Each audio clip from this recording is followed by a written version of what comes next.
இன்னைக்கு நாங்கள் ஸ்லைம் பண்ணி காமிக்க போகிறோம். அதுக்கு தேவையான பொருட்கள் ஒரு பவுல், ஒரு ஸ்பூன். அடுத்தது வந்து நீங்கள் க்ளூ எடுங்க. நீங்கள் கலர் க்ளூ யூஸ் பண்ணுங்க, ஏன்னா ஒயிட் க்ளூ யூஸ் பண்ணிங்கன்னா வராது. அதனால இந்த க்ளூ மட்டும் யூஸ் பண்ணிக்கோங்க.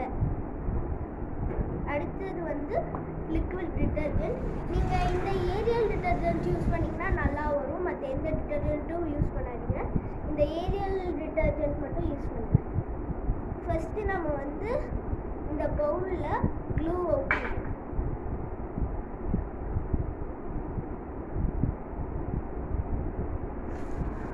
இன்னைக்கு நானும் என் தம்பியும் தான் ஸ்லைம் பண்ண போகிறோம்.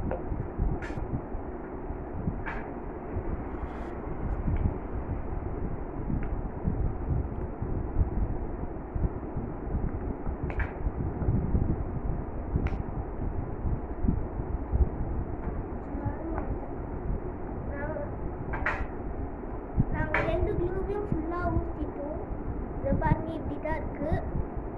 இதை வந்து நீங்கள் அந்த ஏர் பபிள்ஸ் இல்லாமல் மிக்ஸ் பண்ணிக்கோங்க. எனக்கு ஃபுல்லாக ஏர் பபிள்ஸ் இல்லை.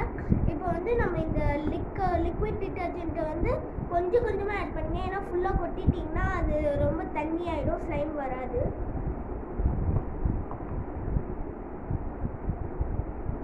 லிக்விட் டிட்டர்ஜென்ட் இப்படி தான் இருக்குது, இப்படிதான் இருக்கும். நீங்கள் இது கொஞ்சம் கொஞ்சமாக ஆட் பண்ணுங்க.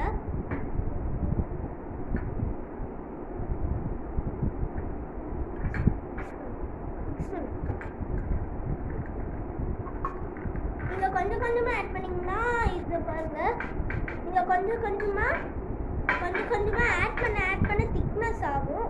அந்த லிக்விடை அப்படியே திக்காயிடும்.